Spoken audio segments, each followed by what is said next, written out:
And we're live. Excellent. Hello, good afternoon, everyone, and welcome to 876 Digital, your premier podcast for all things relevant in the Jamaican tech and entrepreneurial space. Of course, it's brought to you by our team here at JA Web Design. I'm your host and Chief Marketing Officer, Kareem Panton, and I'm joined by our Chief Executive Officer, Alexander Powell, and our Chief Technical Officer, David Young. How are you gentlemen doing this evening? Doing well, doing well. I'm here, ready. Excellent. So, on today's episode, we'll be discussing technology and unemployment, or technology and employment, whichever way you want to think about it. And it's really about how technology in Jamaica can help or potentially even hurt that situation. Unemployment rate is something that Jamaica has struggled with since pre-independence, and most countries, developed or developing, so many people think of technology as the primary avenue to really push forth when it comes to education and advancement into the developed world. So how best can we really leverage that, and what is the space in Jamaica really looking like right now? So Alex, I know you had said you were talking about potential for it in the newspaper ads and that kind of stuff, people outsourcing labor, that kind of thing. Right. What I was really talking about is the emergence of BPO, business process outsourcing, becoming a much bigger deal. Like you guys are probably familiar with blue collar variations and call center stuff. But right now they're actually doing things where Jamaicans are literally showing up. A man will come and say, "All right, youth, what are your skills?" And you say, "I can do finance, I can do IT, I can do so and so." And then match you up with what the current demand is, and you fly out on a plane and you go do your work for X amount of weeks. Fly out to where? Fly out to various different places. America, the UK, other third world nations or developing countries. They send you anywhere, youth. Wow. Jamaica is becoming actually a hub. This is actually like in the past 18 months or so. It's always existed, but right now it's ramping up hugely. Like there have been multiple things in the Gleaner and so on. Jampro is backing it. The BPO sector is big behind it. Business Processing Industry Association, or I think that's what they're called. Like they're all over it. People are showing up and getting jobs to go to other places. So does this count as employment in Jamaica if you're leaving? Ooh, employment for Jamaicans. It's employment for Jamaicans, but people are arguing it's still positive for the country because of the remittances and that sort of thing. But I don't really buy that at all, to be honest. Yeah, that's interesting. I think it was just a few weeks back I was on Twitter, and I had seen somebody talking about how Jamaicans are usually outsourced for construction work, and it was somebody overseas. So Jamaicans come in farming to do construction and that kind of stuff. Yeah, blue collar work, more physical labor, that kind of stuff. But then there was a whole debacle when it comes to securing work visas for them in the past few months. So things have become a little more challenging. I had no idea that people were getting sent overseas for jobs like that. That's interesting. Yeah, man. And right before we went live, I was looking at, I just basically speed read like one article or two, and they were talking about how it injects something like 323 million annually into the local economy. Ooh, by sending Jamaicans out? Yeah, just by money. So money is actually coming into Jamaica based on, because the companies who do the outsourcing get paid and they're Jamaican companies. Oh, and the people send back their remittances and so on. But you could argue that there should be opportunities here. Yeah, definitely. You know what I mean? But that's one way in which technology is being leveraged, and information technology is one of the key things that's being outsourced right now. Like they need a developer, and rather than work remotely or something like that, which I don't know why they don't work remotely, but they'll actually get someone and physically bring them to the site for the 2-3 weeks or whatever it takes to do the work. It could be IT infrastructure jobs where they have to works and stuff like that. Yeah, like server assembly, wire management. Tech is becoming blue collar in some ways, if you think about it. Oh, I think it's always been that way. It's been blue collar longer than it hasn't been. Yeah. But no, yeah, that's very interesting. I'm wondering, how do we reconcile a conversation like this with the ongoing conversation about Jamaica bringing in people to do, for lack of a better term, low-skilled labor or blue-collar work. Because we see major construction projects going to workers out of China or other parts of East Asia and that kind of stuff. So how do we really compare the two? What I would say is that I'm trying to not get myself into too much trouble here. I know. But, kind of a tricky question. Yeah, but I'm strongly against importing low skill labor. That's the bottom line. There are enough Jamaicans here who need work. There are a lot of them who have the skills. With the capabilities, Yeah, they have the skills, but due to factors like them not being aware, the low level of employment infrastructure in terms of just, it's not like America where you have all these well-developed job listing sites where all the companies are posting these various opportunities. There's no Jamaican Glassdoor. They don't have the same tools. So for those reasons, and also business idea. Elipitch. Elipitch. Yep. Wow. Oh well. there people are trying, but overall, I don't know why we'd have to do this. I know in some cases it's because of foreign relations with other companies, like we get our highway built by the French or the Chinese, and they bring in their workers, and through network effects, more people from those areas come. But there are actual companies who just prefer people from foreign nations because they're from foreign nations. And to bring it back to IT and tech, we've seen more than a handful of Jamaican developers working on Upwork, outsourcing their talents from from Old Harbor, from Maypen, places like that, out to the States. Yeah. And they can't find tech work here, and they're very skilled people in some cases. That's very true. It's also interesting how Kingston, it's the capital, and you'd expect there to be a certain amount of activity. But it's almost like the tech economy is just in capital cities, Kingston and Mobay. That's pretty much it. I mean, a lot of the tech in Jamaica, in terms of employment, is largely localized. Clustered in IT support departments for bigger companies. Like a lot of people who enter tech as coming out of UA or UTech end up working for like the IT department of Jamaica Broilers or NCB. That's what they do.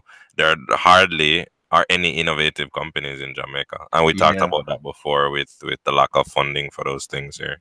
Right.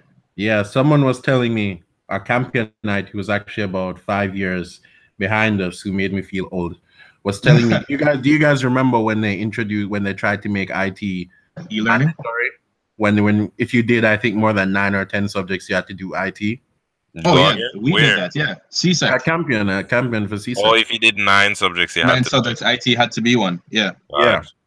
Apparently, rumor is that was based on the Jamaican government was trying to push high-profile places like Campion to introduce those measures so that we could become this technology-focused society. Interesting. So they were trying to get high-profile individuals in the education space to basically not push, but incentivize or encourage or mandates in some cases, IT and similar subjects, so that everyone who graduates would have a certain degree of competency in that, so we could become a major outsourcing hub. I wonder what the exams are like now at the CSEC level for IT.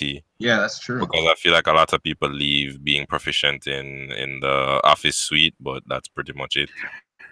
I was talking to somebody who actually coincidentally is involved in the BPO sector, who is an executive there, who was doing some training for JAMSA, and he was telling me that there's actually a specific CSEC course that deals with the Office suite. And gives you high-level competency in that, but none of the traditional high schools allow their students to take it. Interesting. And Office will take you very far as well, especially Excel.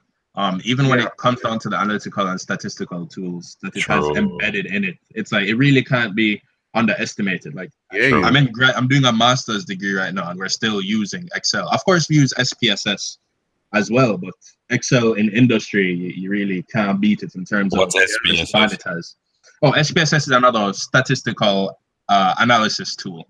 Okay. So it's solely meant for statistics. You wouldn't necessarily keep a spreadsheet the same way you keep a spreadsheet in Excel. Anything you put in SPSS, you want to do some at least major analytics on it, like t-tests and all that kind of stuff. Yeah, it's used a lot in research. Yeah, cool. Primarily research stuff. Industry, most people stick to Excel. Yeah. Okay. No, it's very interesting. But I think if there was more education or awareness on the various things that people can do in IT and in computer science, at a lower level, like say to the primary school, then we'd have more people interested in it. I agree with that. I think there are a lot of people interested, but it's also starting from the top. I want to say that potentially, well, that as well, Alex, I agree with that. But also IT is one of those, not necessarily subjects, but fields in which there's a barrier to entry almost, just based on, I don't know, funding. So if you want to really go somewhere with IT, you need to have like a good computer, or not necessarily a good computer, but access to like computer services regularly. I don't know what the how public libraries are with that kind of stuff. I haven't been to one in a while. So that's probably one thing that might hinder it, and kind of help, you know, localize it to the central areas where people have more access to that. That's interesting. I know in Malcolm Gladwell's book Outliers, or I think it's from Outliers, where he talks about part of the reason Bill Gates was so successful is he had access to a computer that most of the people didn't have and had more engagement with a computer. Exactly. I think his father was involved in some type of IT tech role. So he was able to interface with a PC on a daily basis at a time when people just couldn't, which is part of what gave him the leg up. So things like that, I'm sure, do exist in Jamaica. A lot of people are, if they have the option between a smartphone and a computer, they're going to buy a smartphone. Yeah, definitely.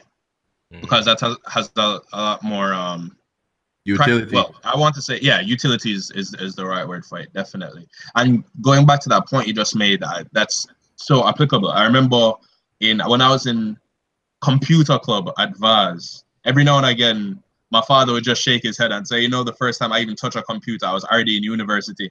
Like he was at UTech the first time that happened. You know, not just based on age, but in terms of access. And that's still not the case for very many schools necessarily outside of Kingston and Montego Bay, for example. Primary schools and that kind of stuff may not have the facilities like IT labs, computer labs that can really help sustain an education at the lower levels. Yeah. So. Agreed. But that will change over time. Definitely. Fingers crossed as well. Yeah. And I mean, you don't even have to cross your fingers. Like it's already happening. You're right. Yeah, and the stuff will get cheaper. Internet access will be much cheaper in 10 years. Computers will be extremely cheap. A laptop, for instance, they'll be common. So then it really comes down to awareness after that stage happens, because we see a lot of times where schools will get funded to get a computer lab decked out, and then they have tablets for all these students, and then what happens there? I don't really see much dividends coming out of that kind of stuff either.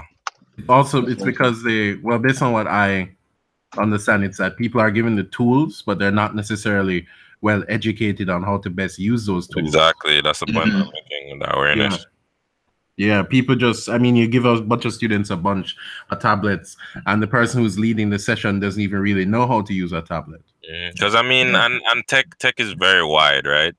Like we are a company, we are a tech company in Jamaica, and only one of us really gets down and dirty with coding. Yeah, true.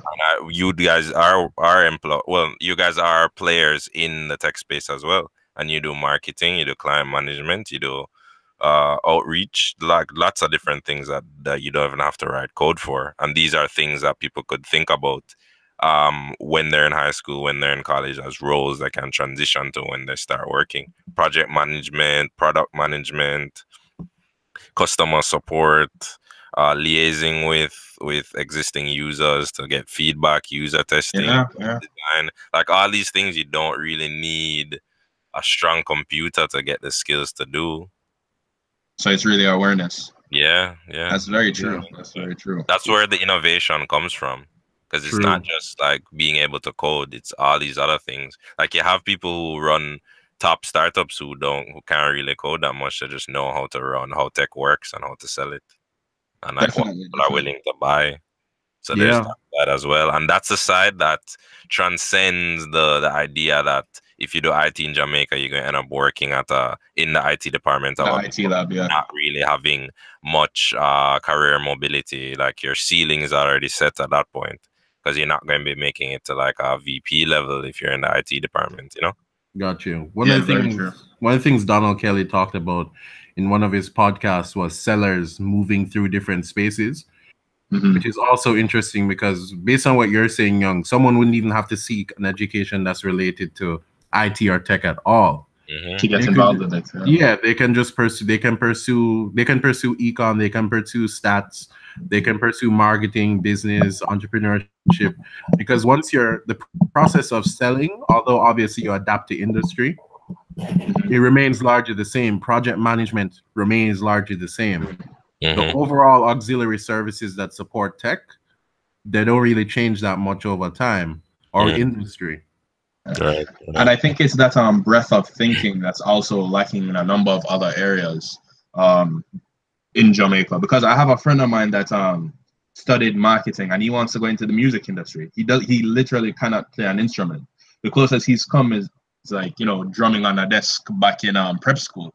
But yeah, he wants to go into the marketing sector of like industry. He wants to be the kind of guy that would be promoting, let's say, a Popcorn album or a Chronixx album or a Protege album, that kind of stuff. Man, just said Popcorn. Okay. Popcorn, dog? I'm teasing you. Yeah, I know.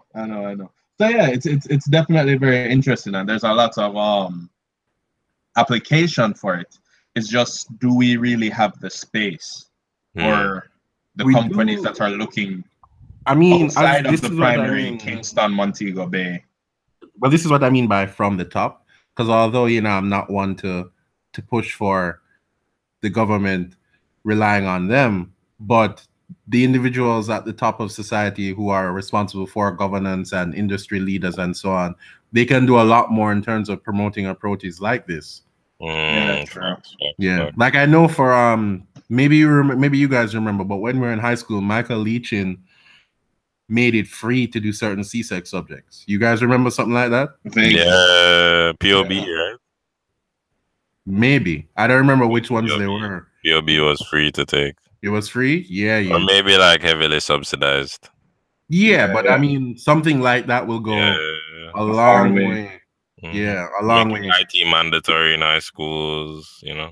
Yeah, a long way. I mean, Minister of Technology is in big trouble right now. I don't know if you guys heard. Different topic for a different podcast, but that portfolio might change soon. So we can look forward to new forward-thinking minds. Okay. Yeah, definitely looking forward to that. But yeah, we definitely touched on a number of things in today's episode. You guys have anything else that you wanted to say, to expound on anything that you said previously? We're just wrapping up now. Just to say that if you have a young one in your home, you have two youth at home, whatever it is, two lovely young, I was gonna say two lovely young ladies. Yeah. How young, always pick on it, huh? Wow. Yeah. Next time I'll mention them first, don't worry.